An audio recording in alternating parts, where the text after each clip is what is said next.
Do you eat when you're stressed?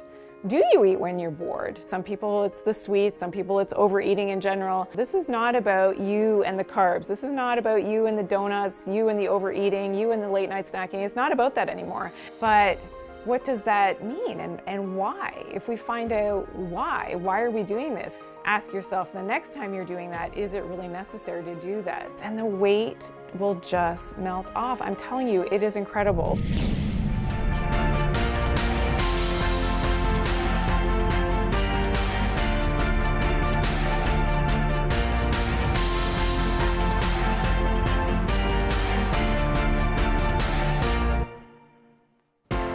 So welcome everyone. This week is going to be a fantastic episode. We're talking everything weight loss, and I'm sure you know that weight loss is a huge multi-billion-dollar industry.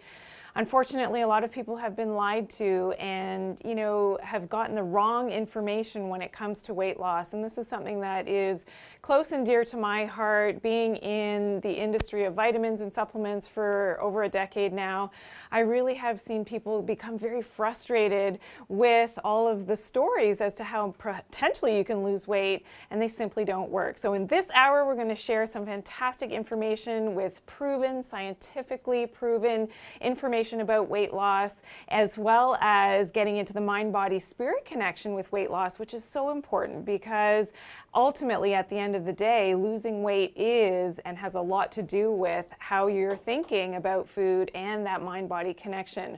We're also going to talk about energy and energy medicine and how this is related to weight loss and how this can be one of those hidden secrets as to why you haven't been able to lose weight, and more importantly, how to keep it off. We're also going to learn all about the diet, the best diets in terms of carbohydrates and insulin. We'll be talking fasting, intermittent fasting, and we're talking about herbal medicine as well. Some of the hot topics around weight loss include, and what we'll talk about is cold exposure and heat shock proteins, and some ancient secrets as well as to how to lose weight. Checking in on a centenarian who has a healthy body weight and has for over 100 years. We're also talking BFR training. If you don't know what that is, make sure you're staying tuned right to the end of today's show. And again, that mind-body connection and why it's so important to have everything in sync when you're trying to lose weight and to maintain that weight loss. So that was a lot. Hello, Norm. How are you? Hello there. I feel great. I feel a little overwhelmed in a way, though, but excited about this show coming up. It sounds like a lot of fun. We've got a lot to look forward to. And when you speak of weight loss, I've been feeling the COVID-15 being layered on myself, actually. But I really enjoyed last week's show, and thank you to everybody who left your comments and questions for us when we were talking about men's health. I learned a lot personally, and I hope you did too, for the men in your life. And that reminds me to remind you to leave your questions and comments in the comments section below. Dr. Janine is online to answer your questions during the show. And don't forget to like, subscribe, and click that bell so you can get notifications of the next shows coming up. All right, what's the news? What's the current news, anyways, with weight loss? Well, did you hear about metformin? I did, actually, but tell me more. Tell us more. So the problem with the metformin was that they found that it was contaminated and had high levels of nitrosamines, which are carcinogenic. So this is something that people don't realize. Certainly, I always advocate towards doing things more naturally, and certainly there are ways and tools to deal with high blood glucose levels and to do it naturally, which is what I always recommend. But the metformin now has been in the news, and the time release, and this is something that's had to be recalled from patients taking it. Now, the other thing that in terms of what I've studied in terms of people taking metformin off-label for longevity, and the studies have found that balancing blood glucose levels helps with lifespan and living longer, and that's why people are taking it off label. And this is really crazy that they haven't even been diagnosed with diabetes and they're taking the metformin. So I think a lot of people now will be thinking twice about taking their metformin. I would think so, yeah. For longevity and the safety concerns around that. Wow. Well, you know what? When it comes to diabetes, I think diet typically, and nutrition and such. What are your recommendations for managing high blood sugar? Well, definitely managing our glucose levels and our insulin. So insulin is the big guy here that we really have to balance our insulin levels. And insulin, of course, spikes whenever we have carbohydrates. And certainly the worst carbohydrates are the refined sugars. It's all the sweets and the refined sugar, which we see here, but also the refined grains. So whether that's white flour, and this really spikes our insulin levels, and this can, overwhelm the liver over a period of time. The liver basically at one point is going to give up and say, I can't deal with all of this anymore. It becomes very fatty. And when we hear about fatty liver, this is an ongoing concern and certainly on the rise.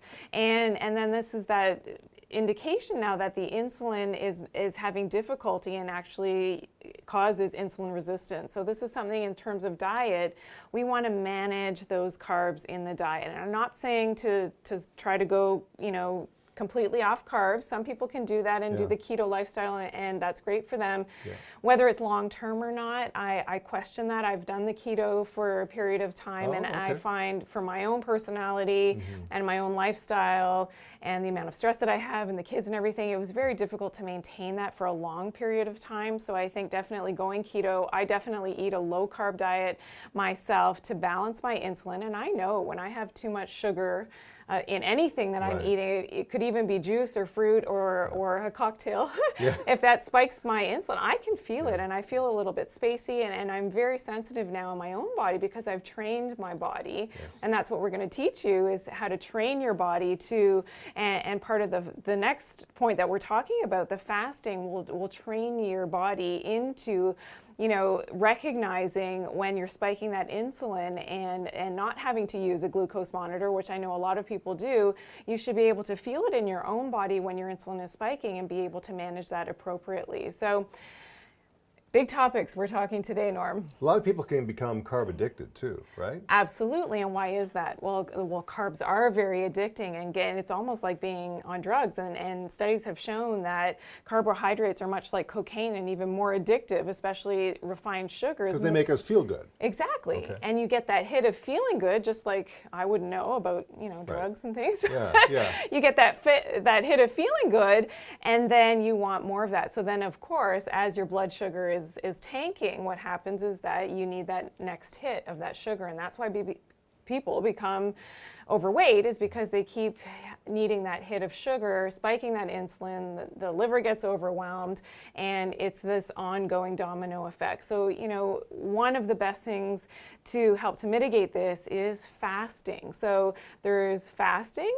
and then there's intermittent fasting. So have you heard about these? I have. I mean, to me, this show is an intermittent fast because I generally don't go more than about 45 minutes lately without eating. Oh, no. But tell us about intermittent fasting. So intermittent fasting means that you're going to choose a time during the day that is your eating window. So definitely, you want to keep this window not too long, and that's the whole thing about fasting, is that you're going to have a period during your 24-hour cycle in which you're not eating. So the most typical type of intermittent fasting is a 16-8, meaning that you're eating for 8 hours during the day. So you choose your window of 8 hours when you can eat, and then you're fasting for the other 16 hours of that day. And this then makes it a little bit easier to do the fasting. Certainly doing the longer fasts, which there's definitely studies that have shown that this helps with autophagy, meaning the longevity and our cell cleanup in our body. We'll do a whole other show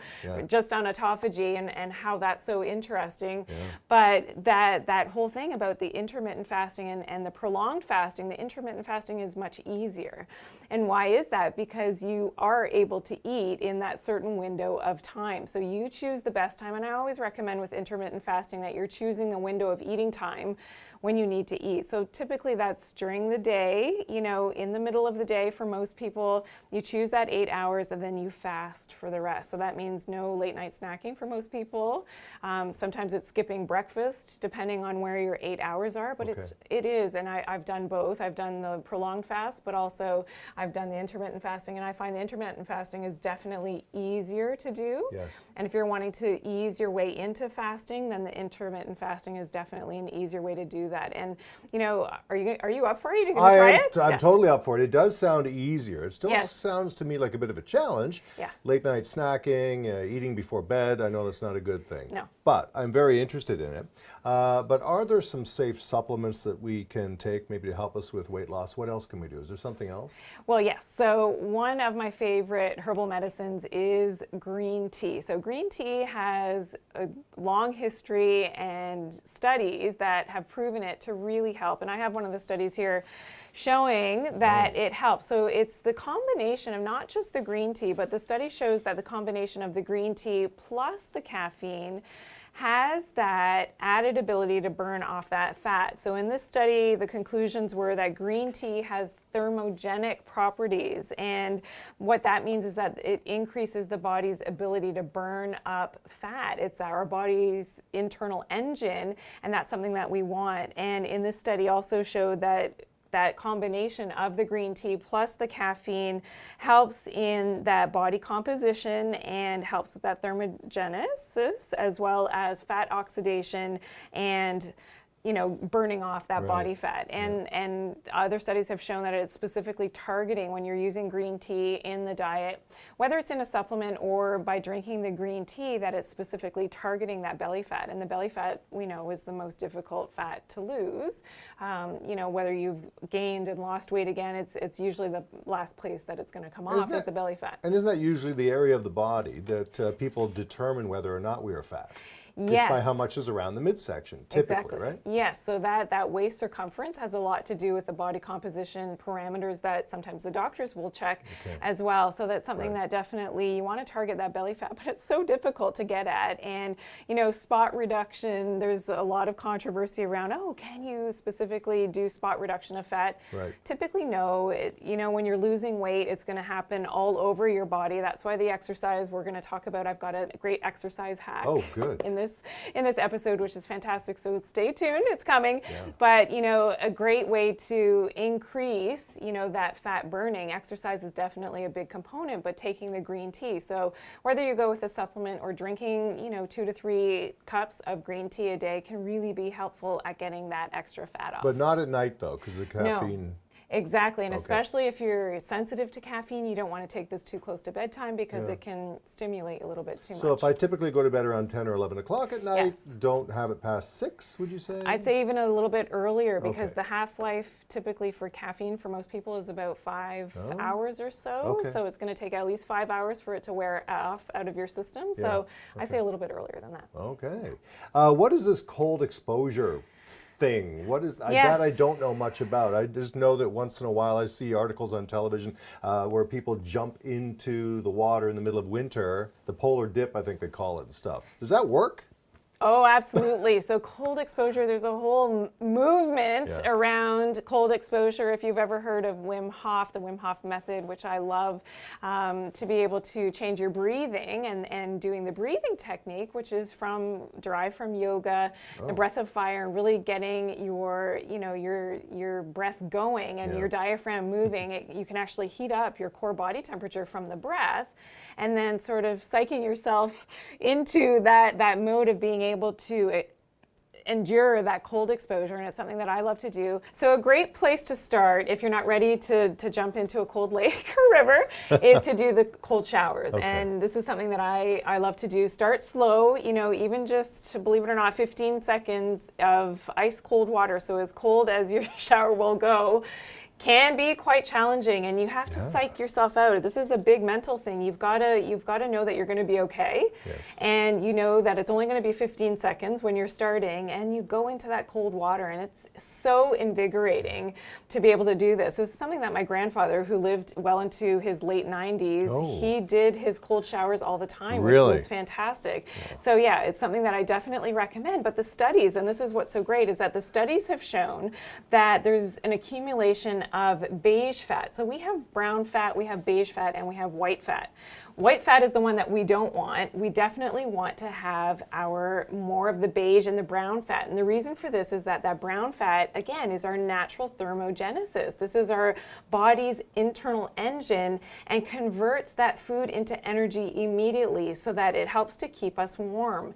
So this is a great way to expend those calories, get those calories burning up and turning it into that heat heat energy for our body. So a great way to lose weight. So just by implementing, Norm, these cold showers, or maybe you'll eventually get into the cold water dunks, it's a great way to be able to shed off that extra weight, and it's not too difficult. You're not having to do huge caloric restriction or fasting and things. Now, certainly when you start to combine some of the things that we're talking about today, it's a great way to get that extra weight off.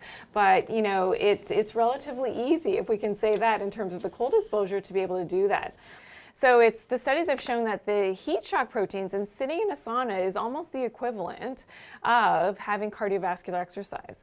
So the great thing about this is that, again, with relatively little effort, yes, you have to find a sauna, and I know that the gyms hopefully are opening up again. If you're lucky enough to have a sauna on your, in your premises or in the gym that you go to, this is certainly, when you're considering now going back to a gym, consider having and getting a membership in a gym that has a sauna. And why is that? Well, increasing our core body temperature is much like doing cardiovascular exercise. So the studies have shown that even, hormonal changes with these heat shock proteins and that heat stress from cardiovascular is just like cardiovascular exercise.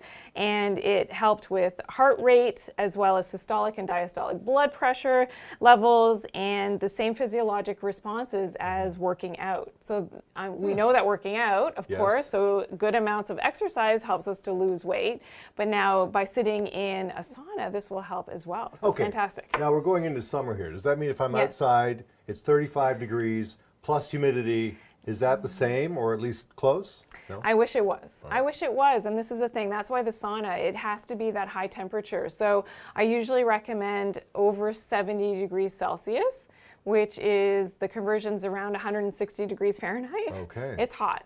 So, and you want 20 to 30 minutes of exposure. If you can sit in there for 30 minutes, that would be ideal. But it's a different kind of heat, isn't it, than 70 degrees outside if it ever got that hot. Is it a dry heat? Is that what it is? Well, it depends which type of sauna you're using. Okay. So certainly, I love the far infrared sauna. That's something that I love to spend time in. However, in a traditional Finnish sauna, so the traditional, Scandinavian saunas, they tend to be a little bit higher in temperature. But yes, and some people find it more difficult to breathe in the traditional Finnish saunas as opposed to the far infrared. That's one of the reasons that I love the far infrared, but I love the benefits of this. So just think about it. So going from the cold exposure, yes, one extreme, that's really good for the weight loss, but sitting in the sauna for about 30 minutes at that high temperature is fantastic as well. And of course, remember to stay hydrated. Always bring your water bottle into the sauna, glass water. You don't want to bring plastic and heat up plastic in a sauna, but your glass water bottle or a mug of water into the sauna, stay hydrated, you will sweat it out, and it's fantastic. And they found even for muscle mass, maintaining muscle mass in bodybuilders, doing and increasing their heat shock proteins was really, really such an important aspect of maintaining muscle. So even on the days between training for bodybuilders was an incredible way to maintain their muscle mass, even on their non-training days. And they actually discovered this with athletes that were injured and had to try to maintain muscle mass during their injury and their recovery time, and it was the saunas that was able to do this. I mean, it's incredible. Amazing. Yeah. That really is amazing to learn. And there are some cultures, I guess, who have known about saunas and the effectiveness of that heat for a long time now. And I know that you travel around the world a lot to study different cultures and some of the different hidden secrets, if you will, to long life. What are you going to share with us this week when it comes to hidden secrets?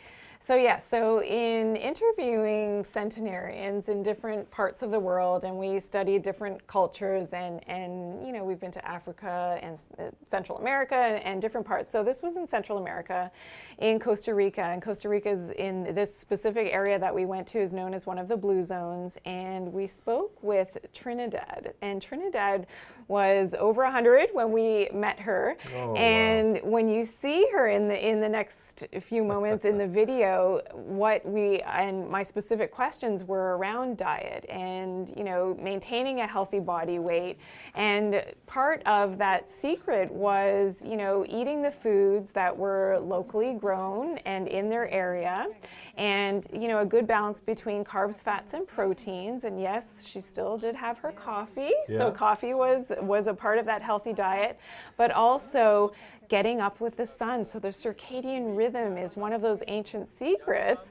and one of the hidden secrets behind weight loss, because our body best absorbs our food and digests our foods at certain times of the day. And that's why it is a hidden secret for maintaining a healthy weight, is to eat at certain times of the day. So certainly waking up with the sun is part of that, but then our body best digests when the sun is up. Our body doesn't digest, and think, you know, those late night eaters and things. Well, after the sun has gone down, our body is not equipped to digest and convert our food into energy as well. So we also want to be active, and that's part of the lifestyle of Trinidad, was always being active as much as possible, you know, during the day when the sun was up, to help to think about it, burn off the food. So it seems so simple, and it really is simple at the end of the day. A lot of the science that and the studies that we share, it's based on simplicity. But really, when we look and we merger, Right. you know, the ancient secrets and those hidden secrets of health with the science, this is where we come into, and that's what I like to share in the shows. Is it seems like common sense, but at the end of the day, there's science behind a lot, most, if not everything, that we share in the shows. So that's a great thing about studying the different cultures as well, is because they all have their different secrets as to why they do so well, and having that healthy lifestyle. That's one of the great things about this show too. With the Dr. Janine Show, as a naturopathic doctor, you're learning some of these ancient secrets and how they've combined with modern day medicine to bring us what we are accustomed to knowing now. And we do this every week. On Monday nights at 7 o'clock. You can also watch previous episodes if you'd like on YouTube. Remember to follow Dr. Janine on Instagram at Dr. Janine, DoctorJanine. Be sure to like and subscribe and click the bell and be notified of all the shows that are coming up in the future. All right, I'm ready to talk exercise, if that's okay. You said earlier you've got some hacks for us. I do. I have a fantastic exercise hack, and I love this. This is something that I learned from studying, you know, different types of exercise, and it's called Katsu training. Have you heard of this? I have. You know what? You and I were mentioning this earlier. I remember the term. What does it mean, though? So this is called blood flow restriction training, and BFR for short. And I'm going to grab my bands, and I'm going to show you exactly how this is done. So this is the blood flow restriction training, which is so fantastic. It's something that I learned about, that I love, because it's an exercise hack. So you can actually work out for less time with less amount of weight. So you don't, as we're aging, certainly we want to maybe not lift as heavy weights as time goes on. So there's less strain on the joints when we're lifting less heavy weights, but now we're going to restrict that blood flow partially, not completely, to occlude the blood, but then that allows for the blood to pool in the muscles. So I'm going to show you for the quads, and I've got my straps here, and this is something that I do.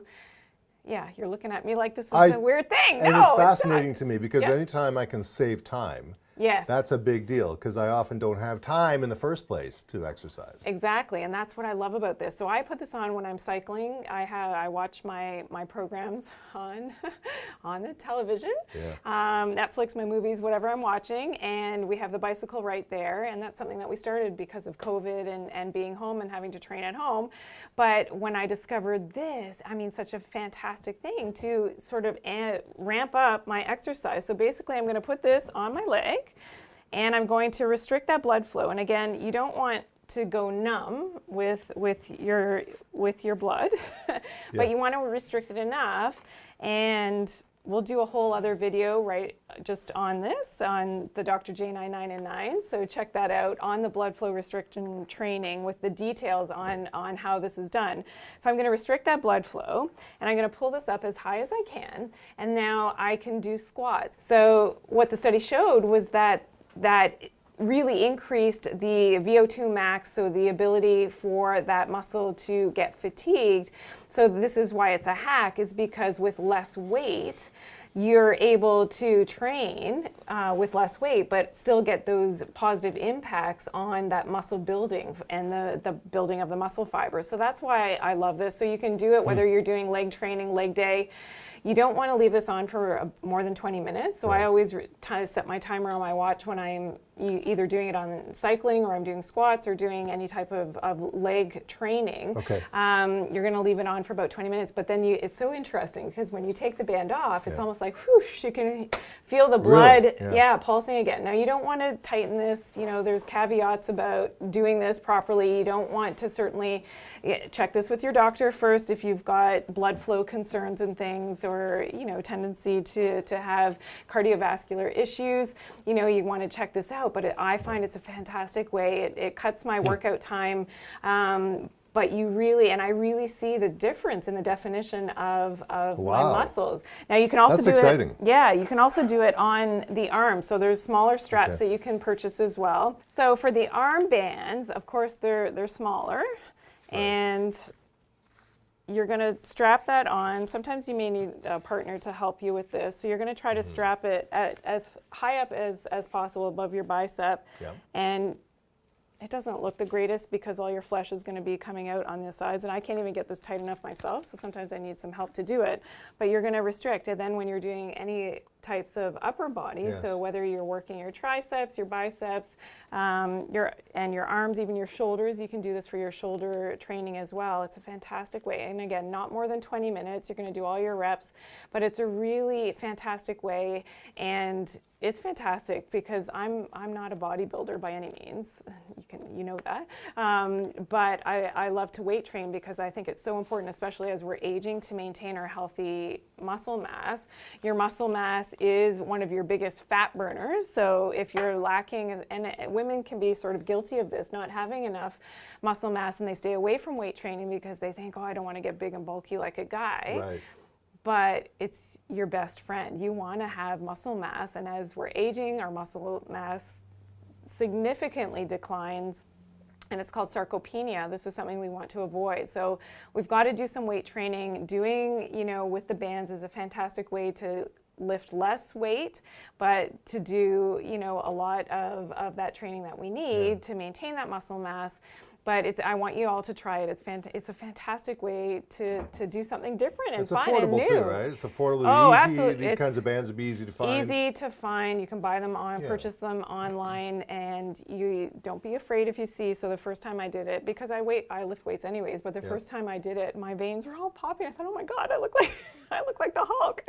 But it was great because I knew what it was doing, and I didn't ease up on it. I left it on for the 20 minutes, and then again, when you let it go, you can just feel that rush of blood. It's fantastic. And sometimes as guys, by the way, getting vascular like that is like, all right, it's working here. Exactly. So this is for men or women. Oh, absolutely. Right? I think Okay. probably more men are doing it. I don't know how many. I've seen a couple of videos online of women doing the BFR training.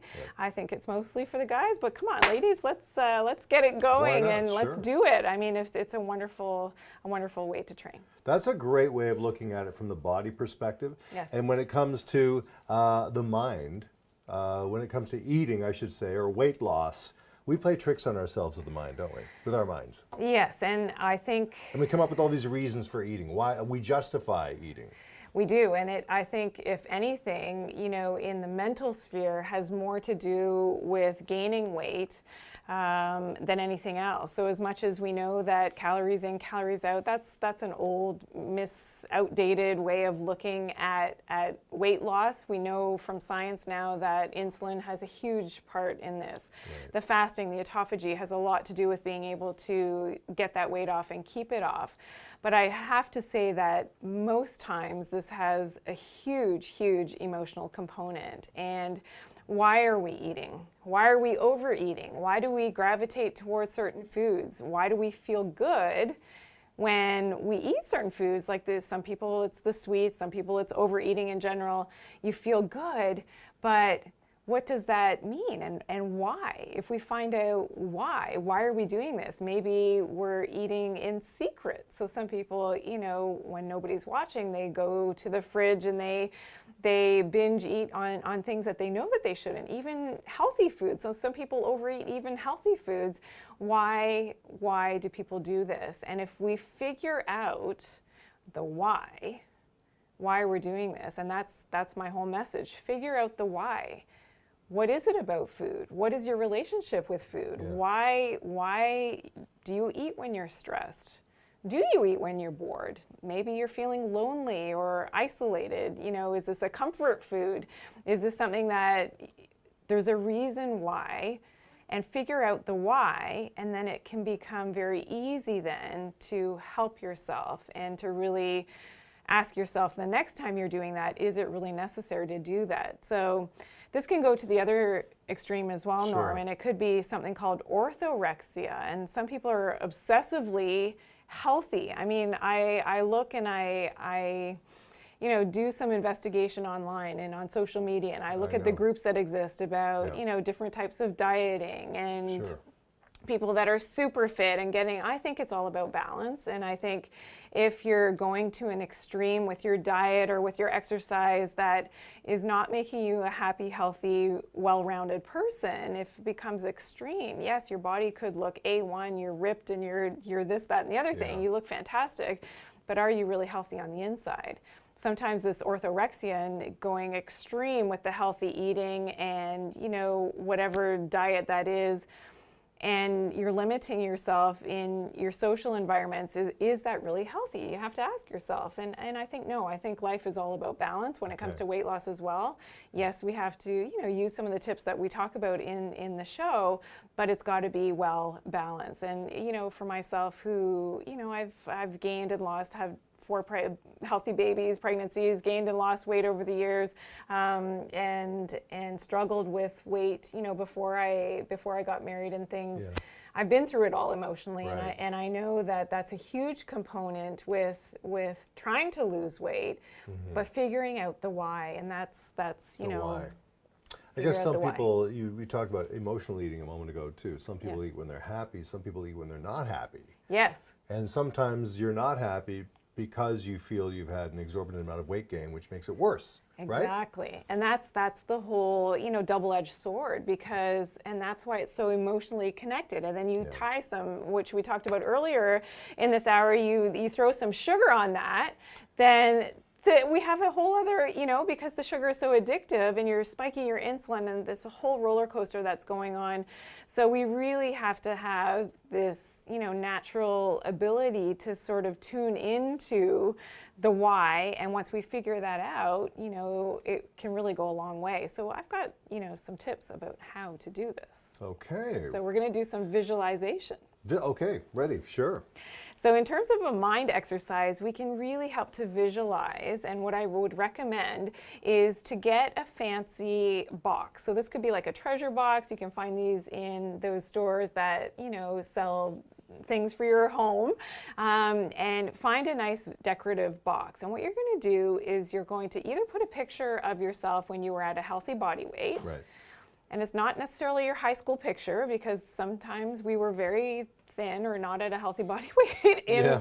It's not always realistic, so not always the high school picture, but a healthy body weight. And what you're going to do also is write on a little piece of paper what your goal weight is. And we want that to be a healthy goal weight. Certainly, if you've got questions about this, leave your questions and comments below. We can help to guide you as to where that would be for your height and for, you know, your body frame. We can help. So please leave your questions and comments below, because we'll help you with that. But yeah, so put that, what your goal weight is, onto a piece of paper. You're going to put that into your treasure box, your decorative box, as well as that piece of, you know, that picture of yourself at that healthy goal weight. And now you're going to help to use this, and you're going to go and visit this box maybe a couple times a week, and you're going to continue to visualize. And you know, the key thing, and this is one of the key secrets for this visualization, is that you have to be in a good mood. You can only, this only works. So from an Yeah. energetic and spiritual perspective, Right. this visualization only works. So just please listen to this. It only works if you're in that good, positive mood, that good, positive energy frame as you're doing this. If you're like, oh God, oh my God, I'm never gonna get to this weight, as you're looking at your picture, then you close the box, that'll never work. It will never work. But if you get into, so it requires a little bit of meditation, I think, as well, getting in, you know that I talk about the mind, body, spirit connection and our energy as well. You get into that good, positive headspace. tune in, take some deep breaths. You're going to have just pure positive thoughts. Tune into that, and you will see what happens. It is remarkable, because this is beyond you now. This is not about you and the carbs. This is not about you and the donuts, you and the overeating, you and the late night snacking. It's not about that anymore. It becomes something bigger, and you're part of this cohesiveness of the universe, of energy, of God, whatever you believe in and pray to. You become of this part of this bigger existence, and the weight will just melt off. I'm telling you, it is incredible, because guess what? Now your energy is shifting. Now your body, your mind no longer sees food in the same way that it did before you did this visualization. Right. And I'm telling you, this is incredible. This is groundbreaking for so many of you, and I hope that you take this to heart, and everything that we speak about in these shows, that you're learning this, you're taking it in, and don't just listen to it. You've got to do something about it. So go out and get your box, or order it online. Get that box home. Hey, it could be a shoe box. I don't care at this point. Okay. Decorate it nice and pretty. A lot of you crafters that are good at this stuff, I'm not, who love to do this stuff, get that box. Even if you don't have that picture of yourself, draw a picture of yourself. Yep. Or find a picture of someone that you like. Now, don't go to extremes. That is the ripped, the body type.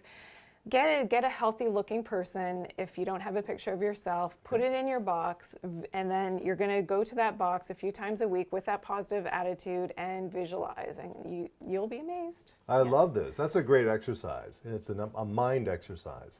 And you've talked about the body also. And every week on the Dr. J9 or Dr. Janine show, we also talk about the spirit, the mind, body, and spirit. And that brings us to one of my favorite parts of the program every week, and that's the Dr. J9 truth. When it comes to weight loss, what is it today?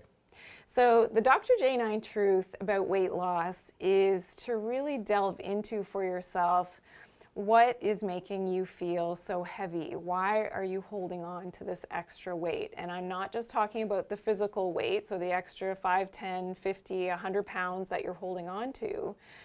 What is weighing you down? Is it mental, emotional stress? Is it, some of the negative things that have happened in your life? Is it a past trauma?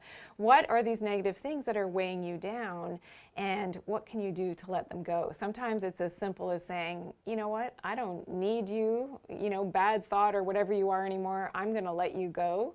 And once you mindfully let these things go, then you'll see that the weight just naturally starts to drift off, because your cravings disappear. You no longer need the emotional eating. It's really remarkable. And that's why I think weight loss really always has to entail this mind, body, spirit connection. And you've got to tackle it, yes, from the diet, yes, from the mental, and yes, from the spiritual as well.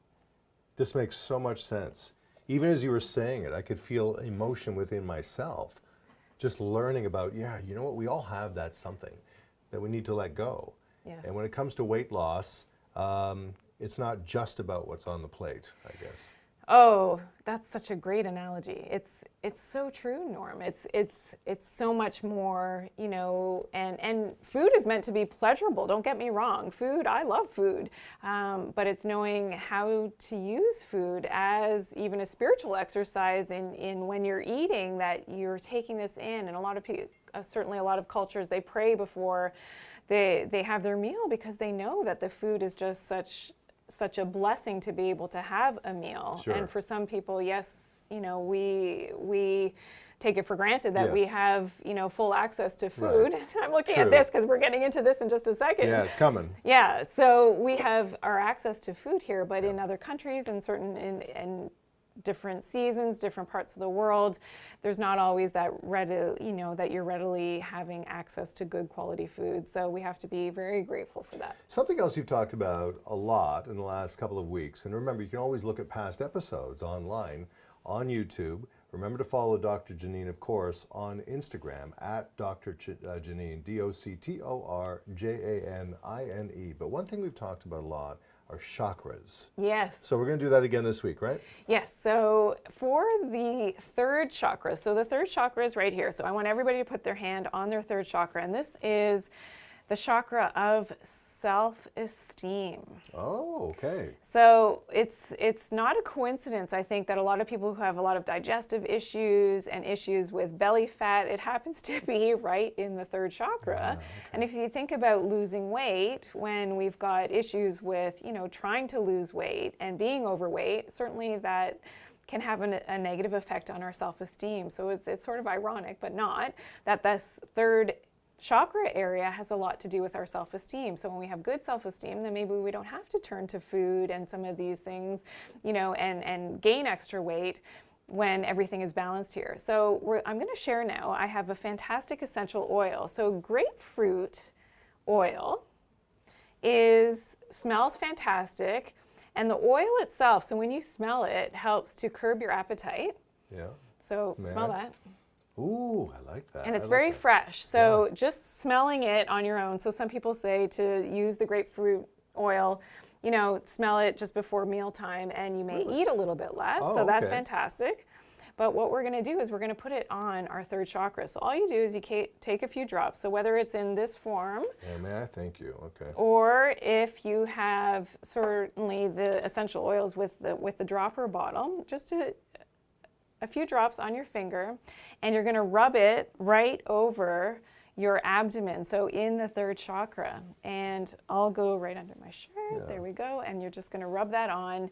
And what a great way now to not only help with suppressing the appetite, but it really helps to open up the third chakra. The third chakra is the energy center. So if people aren't familiar with the chakras, there's 7 of them. Some people say 8, but the third chakra being all about self-esteem. So, and really thinking about that. So as you're doing this, maybe you're also meditating, okay, how am I feeling about myself? How is my self-esteem? And open up that chakra. And it's amazing how things can really start to turn around, and you start to manifest different things and more healthy things in your life when your third chakra is open. Makes sense, even as we're just sitting here doing this now, rubbing it on, I do feel like there's some sort of something happening, like a connection of some sort of an awakening a little bit. Fantastic. It's interesting. It's really interesting. You should try it yourself and you'll see. Yeah. But I'm also wondering what is on the table beside us, because it's been there the entire show and we've ignored it, quite frankly. Yes. What is this? Oh, these are, oh my gosh, they're so delicious. These are low carb, so keto friendly cinnamon buns. Cinnamon buns. So we're talking weight loss, yes, but cinnamon buns. Okay. Please clear me up here. And this is the thing with weight loss. Sometimes it's really a great idea to be able to find healthy alternatives and low-fat alternatives that really help to keep you on track, so you don't have to feel deprived, yet you can still have your treats. And cinnamon buns is something that I absolutely love. We have a video now really quickly to show you how we made these, and you're going to be so shocked at the ingredients in these cinnamon buns. They look so good. Okay, let's have a look at this. I want to try them as well because I need to do this on your behalf. So we'll do that in a moment. This is a fantastic recipe for low-carb cinnamon rolls. They're absolutely delicious. They're keto-friendly, and they're called Roll Out of Bed Cinnamon Rolls. So first we're going to start with some mozzarella cheese that's shredded. We're going to heat that on low in our pot. You could do this in a double boiler as well, with some cream cheese. Then we're going to add in our almond flour, some baking powder, and our ground flax seeds. I've transferred the melted cheeses now into a bowl, and I'm adding in my other ingredients. And time to roll out. Make sure that your oven is preheated to 350 degrees. And rolling this out nice and even. To make the filling, we are adding in our nuts, our sweetener, and our cinnamon. Now gently melting some butter on the surface to allow for our filling to stick, and sprinkling the topping on our dough. And it's ready to roll. And now cutting to put into our muffin tin. And into the oven for 12 to 15 minutes. Now to make our frosting. So we're adding some cream cheese, some heavy cream, low-carb powdered sugar, and 1.5 scoops of vanilla protein powder. and blending this all up. Now they're out of the oven, let them cool slightly and ready to frost.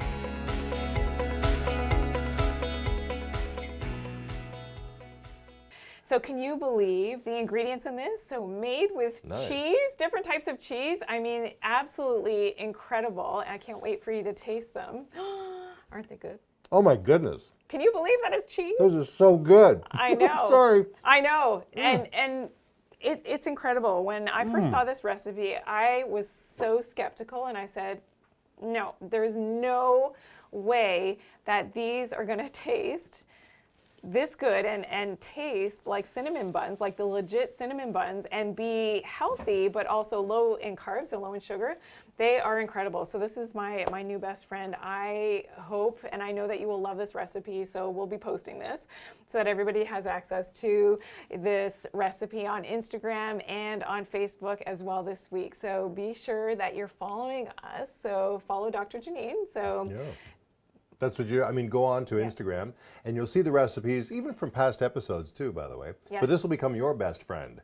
I think we should have them here every week. At Dr. Janine on Instagram, DoctorJanine, all spelled out like that. And of course there you'll find out other information along the way too. And Sounds TikTok good. as well. Oh yeah, are we still on? Yeah? I'm gonna get on TikTok, man. We will be having the TikTok of this recipe as well, which is always so much fun. We have, like I've said before, so many outtakes and we'll also have some other YouTube videos that will show you the details of how to make the recipes if TikTok is not your thing. So, do you want to talk about pets then? Because there are some people who have overweight pets in their life and maybe don't know how to deal with it. You know, Yes. Am I feeding my dog or cat too much? Are they eating maybe table scraps, human food? You know, and this can be a problem, right? Well, absolutely. So certainly the same with pets is that getting enough exercise is really important. But in terms of detox, so there's something called pet detoxification, which is something that I always recommend. This is something that, there's specific herbal medicines that actually help to alleviate the stress on the internal organs of pets. So for their livers, their kidneys, to really get their organs moving and working more efficiently, getting those toxins out, which, people wouldn't even put two and two together with the toxicity of pets. But think of pets, they're always low to the ground, they're exposed to so many toxins that are on the ground and the pesticides and all the things that go into our lawns, but also everything that they eat. I mean, I know our dog will eat anything that he sees, and it can cause some serious problems. So pet detoxification is something that I absolutely recommend for pet owners, especially if their pet is overweight, and to be able to do that safely and naturally. So we can certainly, if you've got questions about that, please leave your questions and comments below and we'll help to guide you in the right direction there. We love your comments and questions, of course, all the time. And this time, this show has flown by too. What a fun show, right? I love these cinnamon buns, and I'm not leaving without finishing that, by the way. I can't believe that they're actually low carb. If you can imagine enjoying what you're eating once in a while with something that is low carb. The BFR training, don't forget about that too. That's a real education. You can look that up. You can also ask some questions of Dr. Janine, who will be online to answer some more of your questions about that. That's very, very interesting. And I also want to try out some sort of intermittent fasting, sincerely, along the way. And I'll let you know how it goes as I give it a shot, maybe in the next few days for next week. We will see. I'm so excited for you, and it's fantastic. So intermittent fasting is something we talked about. We didn't get into the whole, longer length of fasting, and we'll do that in a future show, and certainly in the Dr. Janine's 9 at 9, we will share all about the different types of fasting. But we also talked about the cold exposure today. We talked about the heat shock proteins and sauna use, which was fantastic, and start to incorporate these into your daily life. You will be shocked as to if you've been struggling, especially with your weight and trying to maintain a healthy weight. These can be really simple ways to get that extra weight off. We also talked about the energetics of weight loss and having that proper mind, body, spirit connection. We also talked about the third chakra and how to open that up. So if you missed that, go back, scroll back and watch about the third chakra and how this is so, so important in the third chakra and in energy medicine to open this up so to help with your weight loss journey. Love that grapefruit oil, by the way. Isn't that fantastic? Very nice. Yes. Now, what is happening next week? Because we cover something different every week. And at the end of every show, we always unveil for you, I guess, what we can expect next week. What's going on? So next week, we will be talking about the hidden secrets of the sun. So we will be dispelling all those myths about sun exposure, how much is too much, what is healthy, why it's so important at different times of the day to expose ourselves to sun, and some nifty facts around some nutrients as well, and some new discoveries that have been made around nutrients, and not just vitamin D. I can't wait for that. That's going to be very interesting again. And we really appreciate you spending time with us, whether you're watching us live as it happens on Facebook Live or on YouTube, or maybe you're watching us as a prior episode. We always appreciate you being there, and we will see you again next week. Thanks everyone for joining us today. I hope you enjoyed this episode. Be sure to leave your comments and your questions below. We'd love to hear all of those. If you've got ideas for a future show as well, please put it in the comments. And thanks for joining us today. I'm Dr. Janine Bowring, naturopathic doctor, and be sure to always take care of your good health and do it naturally.